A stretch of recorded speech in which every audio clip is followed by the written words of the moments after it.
जब भी जंग होती है, सबसे भारी कीमत कौन चुकाता है? अक्सर बच्चे। आज हम एक ऐसी ही कहानी की गहराई में उतरेंगे। ईरान के मिनाब में हुए एक हमले की कहानी। एक ऐसा हमला जिसमें एक स्कूल मिसाइलों का निशाना बन गया। ये सिर्फ एक खुफिया चूक की दास्तान नहीं है, नहीं। ये कहानी है एक बेहद बहादुर प्रिंसिपल की, उन बच्चों की जिनकी जिंदगियां अचानक खत्म हो गईं, और उन मुश्किल सवालों की जो ये घटना हम सबके सामने खड़ा करती है। जब पहला हमला हुआ तो वो किसी तरह बाहर निकल गई थी, पर फिर उसे एहसास हुआ कि कुछ बच्चियां अभी भी अंदर हैं। वो वापस चली गई। सोचिए, ये शब्द स्कूल के प्रिंसिपल पौराण घुलीपुर के पति अलीरेजा अजीजी के हैं। ये शब्द एक असाधारण हिम्मत और अपने फर्ज के प्रति एक ऐसी निष्ठा की कहानी कहते हैं जिसका अंत बेहद दर्दनाक था। तो आज हम क्या क्या देखने वाले हैं? सबसे पहले प्रिंसिपल घोलीपुर की कहानी जानेंगे, फिर मिनाब पर हुए हमले का पूरा घटनाक्रम समझेंगे। इसके बाद ये जानने की कोशिश करेंगे कि आखिर ये इतनी बड़ी गलती हुई कैसे। हम युद्ध के नियमों पर भी बात करेंगे, दुनिया की प्रतिक्रिया देखेंगे और आखिर में सबसे अहम सवाल उठाएंगे, न्याय का सवाल। तो चलिए शुरू करते हैं। सबसे पहले मिलते हैं उस शख्सियत से जो इस पूरी कहानी के केंद्र में थी, पौराण घोलीपुर। पौराण घोलीपुर 41 साल की वो सिर्फ शजारे तैयबा गर्ल्स स्कूल के प्रिंसिपल नहीं थी, बल्कि एक ऐसी एजुकेटर थीं जिनका मानना था कि शिक्षा से समाज की हर समस्या को सुलझाया जा सकता है। उनके परिवार वाले उन्हें एक बहुत ही नर्म दिल और इमोशनल इंसान के तौर पे याद करते हैं। वो 2 बच्चों की माँ थीं, 16 साल की प्रज्ञान और 12 साल का क्यारश। और जब इलाके में हालात बिगड़ने लगे और लोगों ने उन्हें स्कूल बंद करके सुरक्षित जगह जाने की सलाह दी, तो जानते हैं उनका जवाब क्या था? सीधा और साफ, मैं स्कूल बंद नहीं कर सकती। तो आखिर उस दिन 28 फरवरी 2026 की सुबह हुआ क्या था? उस सुबह स्कूल में हमेशा की तरह चहल पहल थी। 7 से 12 साल के करीब 180 बच्चियां अपनी क्लास में थीं। फिर सुबह के करीब 10:30 बजे पहली मिसाइल स्कूल की बिल्डिंग से आ टकराई। छत का एक बड़ा हिस्सा भरभराकर नीचे आ गिरा। उस भयानक अफरा तफरी में प्रिंसिपल घोलीपुर किसी तरह बाहर निकलने में कामयाब हो गईं। लेकिन बाहर आकर उन्होंने जो देखा, कुछ बच्चियां अंदर मलबे में फंसी हुई थीं। उन्होंने एक पल भी नहीं सोचा। अपनी जान की परवाह किए बिना वो वापस अंदर की तरफ भागीं। उन्होंने बच्चियों को एक प्रार्थना हॉल में इकट्ठा करना शुरू ही किया था कि दूसरी मिसाइल ठीक उसी प्रार्थना हॉल पर गिरी, और इसके तुरंत बाद पास में ही एक तीसरा धमाका भी हुआ। ईरान ने इसे डबल टैप स्ट्राइक का नाम दिया। अब ये डबल टैप स्ट्राइक क्या होता है? ये जंग की एक बहुत ही क्रूर रणनीति है। इसमें एक टारगेट पर एक के बाद एक 2 हमले किए जाते हैं। दूसरा हमला जानबूझकर थोड़ा रुक कर किया जाता है। क्यों? ताकि जब पहले हमले के बाद लोग मदद के लिए पहुंचें, रेस्क्यू टीम्स आएं, तो उन्हें भी निशाना बनाया जा सके। और इस हमले का नतीजा दिल दहला देने वाला था। 165 कुल 165 लोगों की जान चली गई। इनमें मासूम बच्चियां थीं, टीचर्स थे और कुछ माता पिता भी। और इनके अलावा 95 लोग जख्मी हुए।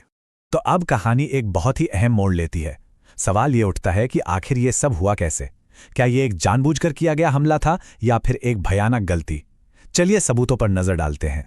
सोचने वाली बात है ना, आज के जमाने में जब टेक्नोलॉजी इतनी एडवांस हो गई है कि मिसाइलें एक खास खिड़की तक को निशाना बना सकती हैं, तो फिर एक पूरा का पूरा एक स्कूल कैसे टारगेट बन गया? इस घटना पर 2 बिल्कुल अलग अलग कहानियां सामने आई। एक तरफ था ईरान का सीधा आरोप था कि एक जानबूझकर किया गया डबल टैप हमला था। मकसद नेवी के अफसरों के परिवारों में दहशत फैलाना और ज्यादा से ज्यादा लोगों को मारना। और दूसरी तरफ था अमेरिका ने पहले तो इस हमले में अपना हाथ होने से ही इनकार कर दिया, लेकिन बाद में माना कि हाँ, ये शायद एक बहुत ही दुखद और बड़ी गलती थी। जब जांचकर्ताओं ने सैटेलाइट तस्वीरों और दूसरे सबूतों को खंगाला, तो एक बहुत ही साफ तस्वीर सामने आई।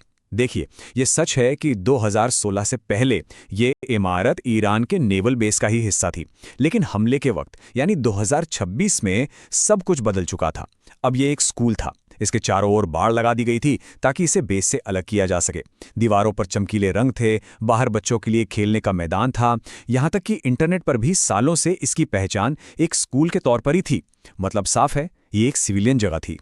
तो सवाल उठता है कि फिर गलती हुई कहाँ? और जवाब है स्टेल इंटेलिजेंस। इसका मतलब है पुरानी आउटडेटेड खुफिया जानकारी। हुआ ये कि अमेरिकी सेंट्रल कमांड ने हमले के लिए जिस डेटा का इस्तेमाल किया वो कई साल पुराना था। उनके सिस्टम में, उनके डेटाबेस में वो जगह अब भी एक मिलिट्री बेस के हिस्से के तौर पर ही दर्ज थी, जबकि ज़मीनी हकीकत पूरी तरह बदल चुकी थी। और यहीं पर टेक्नोलॉजी से जुड़ा एक और बड़ा सवाल खड़ा होता है। क्या इसमें आर्टिफिशियल इंटेलिजेंस यानी एआई का भी कोई रोल था? इन्वेस्टिगेटर्स इस एंगल से भी जांच कर रहे हैं कि कहीं ऐसा तो नहीं कि एआई वाले टारगेटिंग सिस्टम इस पुरानी जानकारी को पकड़ ही नहीं पाए, या कहीं ऐसा तो नहीं कि सिस्टम ने ही इस गलती को और बढ़ाया। इसी तरह की त्रासदियों को रोकने के लिए कुछ नियम बनाए गए हैं। इन्हें हम अंतर्राष्ट्रीय मानवीय कानून या आसान भाषा में युद्ध के नियम कहते हैं। चलिए इसके कुछ सबसे जरूरी सिद्धांतों को समझते हैं। जब भी कोई हमला होता है तो 3 बुनियादी नियम देखे जाते हैं।